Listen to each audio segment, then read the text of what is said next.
السلام علیکم فرینڈس، دیکھتے ہیں آج کا ریئیکشن ویڈیو۔ بائی دا ویز ایک سوال کہ ذوالقرنین ان دنیاؤں کو کیسے وزٹ کر رہے تھے۔ ایک مرتبہ میں نے ایک independent researcher, Pakistani independent researcher mister Sahil Adeem کو اس حوالے سے بات کرتے سنا تھا کہ اللہ تعالیٰ نے ذوالقرنین کو سبب عطا کیے تھے۔ ایک بڑی اچھی ایکسپلینیشن تھی کیونکہ یہ لفظ اللہ تعالیٰ نے خود بتایا ہے کہ ہم نے ذوالقرنین کو ہر چیز کے لیے سببہ دے دیے تھے۔ اب ایک بات میں آپ کو بتا دوں کہ سببہ کا ٹیکنیکل مطلب ایک رسی ہوتا ہے، یا پھر وہ چیز کہ جسے پکڑ کر آپ اوپر سے نیچے اور نیچے سے اوپر جاتے ہیں۔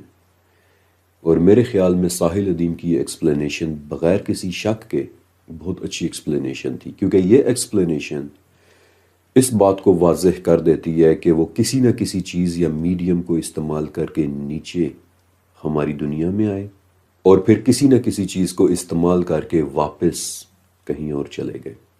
اور اب ہم آتے ہیں ان کے سفر کی طرف۔ دو جگہیں ایسی ہیں جن کے متعلق ہمیں کنفرم ہے کہ ذوالقرنین وہاں گئے تھے، کیونکہ ان جگہوں کے متعلق تو اللہ تعالیٰ نے خود بتا دیا ہے۔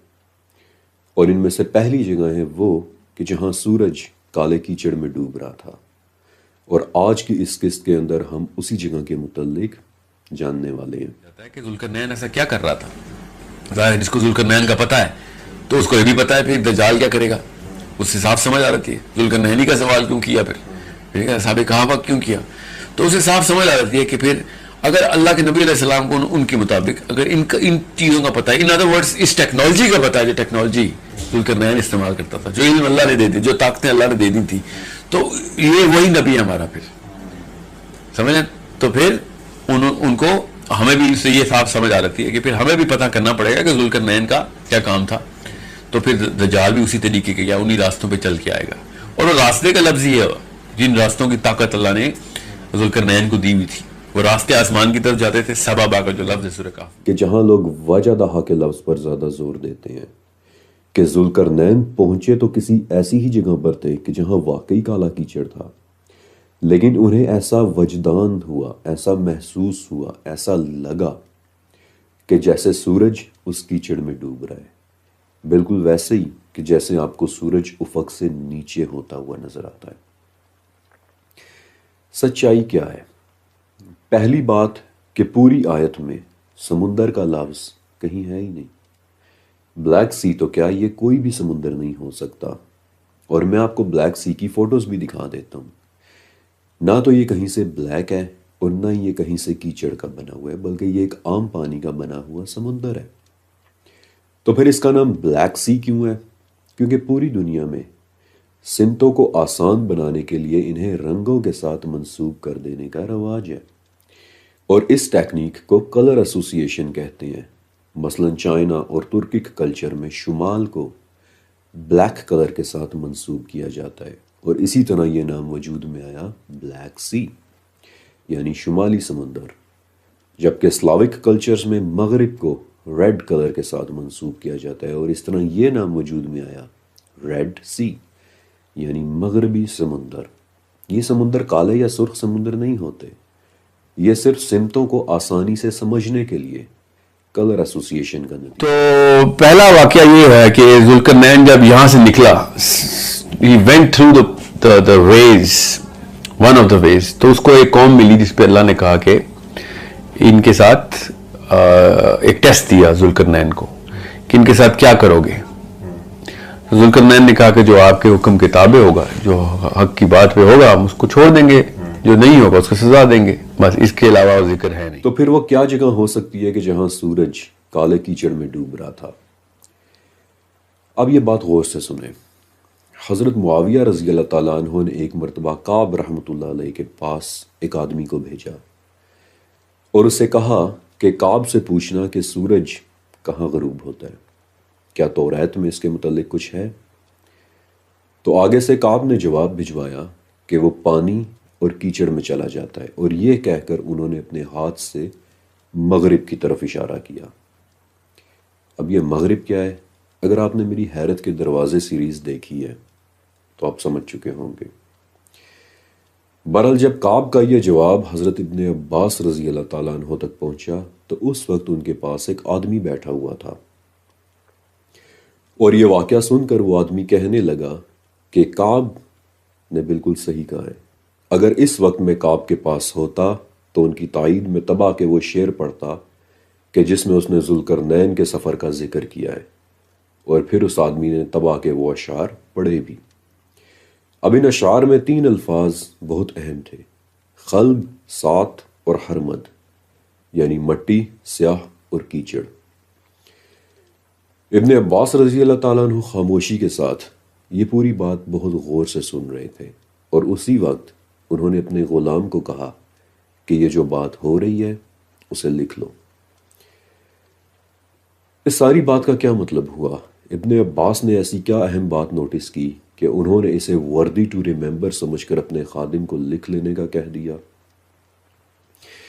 اس کا مطلب یہ ہوا کہ وہ لوگ کسی صورت کسی سمندر کی بات نہیں کر رہے تھے، بلکہ وہ کسی ایسی جگہ کی بات کر رہے تھے کہ جو کالے کیچڑ کی طرح ڈینس ہے، کثیف ہے۔ پھر دوسری بات کہ عین حمیہ، یعنی وہ جگہ کہ جہاں ذوالقرنین نے سورج کو ڈوبتے دیکھا تھا۔ اس لفظ کی 2 قرتیں ہیں، ایک قرت عین حمیہ ہے اور دوسری قرت عین حامیہ ہے، اور یہ دونوں قرتیں علماء کے ہاں درست سمجھی جاتی ہیں، لیکن ان دونوں کے معنی میں تھوڑا تھوڑا سا فرق ضرور آ جاتا ہے۔ پھر اللہ تعالیٰ نے ایک خاص طریقے سے بتایا، وہ آپ کو قرآن پاک سے پڑھ کے دیکھنا پڑے گا کہ الفاظ کا چناؤ کیا ہے اور وہ پھر کیسے دوسری جگہ پہ گیا ہے، اور وہ کیسے اللہ نے بتایا۔ میں آپ کو بس چھوٹا چھوٹا بتا دیتا ہوں کہ پہلے وہ اس جگہ گیا، اللہ تعالیٰ نے کہا کہ جہاں پہ سورج جو ہے غروب ہوتا، تباہ ہو جاتا، ختم ہو جاتا۔ تو یہ جو ہم نے جو لے لیا اس کا غروب ہونے کا لفظ، سورج کے غروب ہونے کا لفظ، سورہ کہف کھول کے میں آپ کو بتا دیتا ہوں۔ سورہ کہف مجھے دیجیے، میں آپ کو آیت نمبر 85 سے شروع کر دیتا ہوں میں آپ کو، اگر سامنے کھلی ہوئی آپ کے۔ ایک قرت کا مطلب ہوتا ہے کالا گرم کیچڑ، اور دوسری قرت کا مطلب ہوتا ہے انتہائی گرم آگ۔ ان دونوں کو ایک جگہ اکٹھا کریں، کالے کیچڑ جیسی ڈینس اور انتہائی گرم آنکھ کی شکل۔ آپ کے ذہن میں کیا تصویر بنتی ہے؟ 86 نمبر آیت پر آئیں۔ اذا بلغ مغرب الشمس، یعنی وہ سورج غروب ہونے کے مقام پر پہنچا۔ سورج کیا ہے؟ ایک ایسا ستارہ کہ جو ہم سے قریب ہے، ہم نے اس کا نام سورج یا شمس رکھا ہے۔ غروب کا مطلب کیا ہے؟ غروب کا مطلب ہوتا ہے گہری رنگت کا، یا پھر جذب کر لینے والا، یا پھر کھینچ لینے والا۔ اب ایک قدم پیچھے ہٹیں اور پینٹ ہونے والی اس خوبصورت تصویر کو اس کے پورے گرینڈیور کے ساتھ دیکھیں۔ آنکھ کی شکل میں ایک انتہائی گرم، جذب کر لینے والی، کھینچ لینے والی انتہائی ڈینس جگہ۔ What is this if not a black hole؟ اس سے زیادہ واضح اور کیا تعریف ہوگی کہ ذوالقرنین کا پہلا سفر کسی بلیک ہول کے قریب ہوا تھا، اور وہاں انہوں نے کسی سورج کو اس بلیک ہول کے اندر گرتے دیکھا تھا، عین حمیہ میں ڈوبتے دیکھا تھا، کسی بلیک ہول کو اپنے اندر ایک ستارہ جذب کرتے، اسے ڈیواور کرتے دیکھا تھا۔ اچھا، جو فَأَتْبَعُ السَّبَبَ حَتَّى إِذَا بَلَغَ مَغْرِبَ الشَّمْسِ وَجَدَهَا تَغْرُبُ فِي عَيْنٍ حَمِيَّةٍ۔ ٹھیک ہے، یہاں تک کہ وہ چل پڑا مغرب الشمس، کہ وہ سورج کے اس جگہ پہ پہنچا جو ہم نے اس کو غروب کر دیا، کیونکہ اس کا جو خیر جو مصدر ہے وہ غروب ہونے کا ہم نے لکھا ہوا ہے کہ ختم ہو جاتا ہے یہاں پہ، کہ وہ وجدہ وہاں پہ پہنچا تقربو فی عین حمیہ، کہ وہ کسی ایسی جگہ پہ پہنچا عین حمیہ کہ وہ ایک بلیک کلر کے مٹی میں پہنچ گیا۔ حالانکہ عین کے مطلب کافی سارے ہیں، ایک عین کا مطلب ہے آنکھ۔ جب آپ بلیک ہول کو دیکھتے ہیں نا تو وہ آنکھ ہی لگتی ہے آپ کو، ٹھیک ہے، وہ ایک ایسی جھیل میں پہنچا ہے جو سرکولر عین کی طرح ہے اور بلیک کلر کا اس کے سینٹر ہے، ایونٹ ہورائزن۔ یس بالکل بالکل۔ لیکن اب میں اصل میں اس پہ کوئی رائے ثبت نہیں کر رہا ہوں اپنی, میں آپ سے کہہ رہا ہوں one of the very most attractive meaning یہاں پہ کیوں نکلتے ہیں. حمیہ کا جو لفظ ہے, حمیہ, یہ وہ مٹی نہیں ہے, یہ تراب نہیں ہے, حمیہ ہے. حمیہ کیا ہوتا ہے؟ حمیہ اللہ تعالیٰ نے حضرت آدم کی کریشن کے وقت یہ لفظ استعمال کیا کہ وہ اس چیز, اس مٹی, اس کیچڑ, اس گیلی لیسدار مٹی سے بنا ہے آدم. یہ ہے عین حمیہ. So there is where the sun actually goes down. یہ ہمیں اب پتا ہے کہ کوئی بھی ستارہ بلیک ہول کے اندر ختم ہو جاتا ہے آ کے, سمجھ رہے, اور فی عین حمیہ ہے تو اس کے اندر ہی ختم ہوتا ہے. ہمیں پتا ہے سورج, کوئی بھی ستارہ ٹپک جاتا ہے نیچے کی طرف, گر جاتا ہے اس کے اندر, اس سوراخ میں فی گر جاتا ہے. سو عین حمیہ از دا, اور عین جو آنکھ بنتی ہے بلیک ہول کی, ٹھیک ہے, ایکلیکٹک ڈسک کہتے ہیں اس کو سائنس میں, ہم اس ڈسک کے اندر بلیک کلر کا ایک وہ پورشن ہوتا ہے. اب ہم یہ سوچیں گے یہاں پہ اصل میں یہ سوال بنتا ہے کہ وہاں پہ تو کوئی انسان جا ہی نہیں سکتا, وہ تو سک کر لے گا, اس کو سائنس تو یہ کہتی ہے. تو سائنس ابھی تک کسی بلیک ہول میں گئی نہیں ہے, اس لیے پہلی بات تو یہ مفروض ہے, یہ اسمپشن. لیٹسٹ اسٹڈی کے بعد یہ پتا چل گیا کہ نہیں, کوئی نہیں مرے گا اس میں, وہاں جائیں گے تو کہیں اور نکل جائیں گے. سمجھ, اب تو سائنس بھی یہاں تک پہنچ چکی ہے کہ there is no guarantee وہ مر جائے گا, ختم ہو جائے گا. It will go into transform into energy and it will go somewhere else. Now of course we know کہ black hole جو ہے it's actually a hole. میرا یہ اپنی, یہ جو میں نے رائے یہاں پہ اپنی قائم کی ہوئی ہے, آف کورس میں ثابت نہیں کر رہا کہ نہیں اس کے علاوہ کوئی آپشن نہیں ہے, کہ دو آسمانوں کے بیچ میں جو راستے ہیں وہ ہیں بلیک ہولز, جس کو ہمیں پتا ہے 7 آسمان ہے. یہ کرتے دیکھا تھا, اور اس دنیا کو دیکھا تھا کہ جو اس بلیک ہول کے قریب آباد تھی. اور اس دنیا کے متعلق بھی میں آپ کو بتاتا ہوں.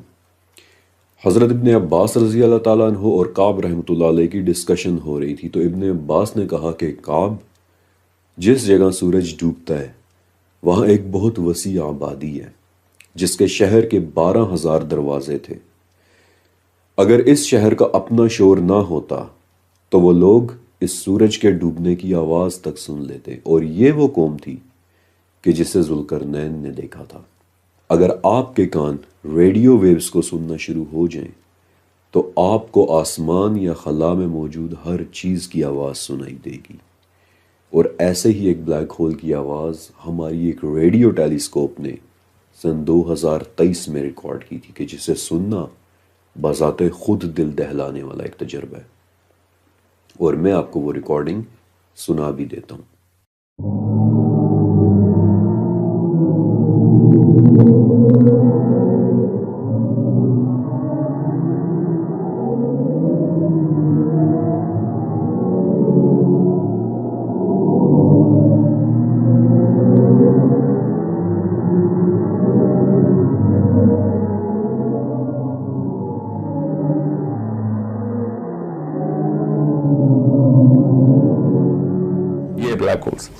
سو فی عین حمیہ, یہاں پہ آگے اس کو ایک قوم ملی ہے, ٹھیک ہے. قلنا یا ذوالقرنین, انہوں نے کہا ہے کہ اے ذوالقرنین ہمیں یہ معاملات چل رہے ہیں. میں آپ کو یہ کر کے آیت کی تفصیل میں نہیں جا رہا, تاکہ آپ کو میں بس سمری بتا دوں کہ پہلی اس کو ملی ہے مغرب کے اوپر جا کے.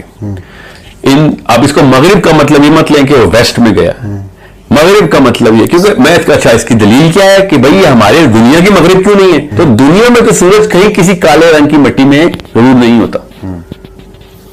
اب اتنی تو ہمیں عقل آ چکی ہے, اور قرآن سے ہی پتہ چلا تھا, قرآن نے کہا ہے کہ دنیا جو ہے نا انڈے کی شکل کی ہے, روٹیٹ کر رہی ہے. تو اللہ تعالیٰ نے خود ہی بتا دیا. یہ سب چیزوں کو اکٹھا لے کے چلیں تو ہمیں کسی قسم کا مسئلہ نہیں آئے گا کہ کیا دنیا میں کسی بلیک کلر کے پگل کے اندر جا کے سورج غروب ہوتا ہے. نو, اٹ ڈزنٹ. سورج کہیں غروب نہیں ہوتا. ہاں اگر کہیں غروب ہوتا ہے تو اپنے بلیک ہول میں جا کے ختم ہو جاتا ہے.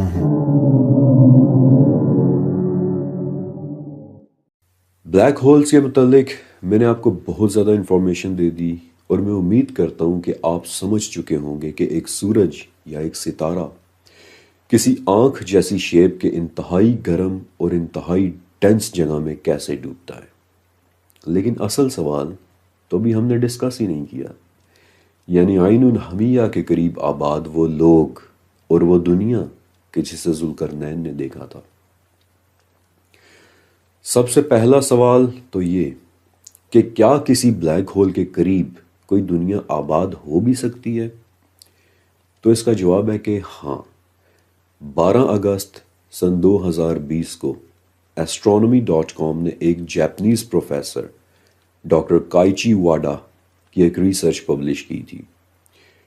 ڈاکٹر کائچی کاگوشیما یونیورسٹی میں ایسٹرو فزکس کے پروفیسر ہیں، اور انہوں اور ان کی ٹیم نے یہ دریافت کیا تھا کہ بلیک ہولز کے گرد بالکل ہماری طرح کی دنیایں ایگزسٹ کر سکتی ہیں۔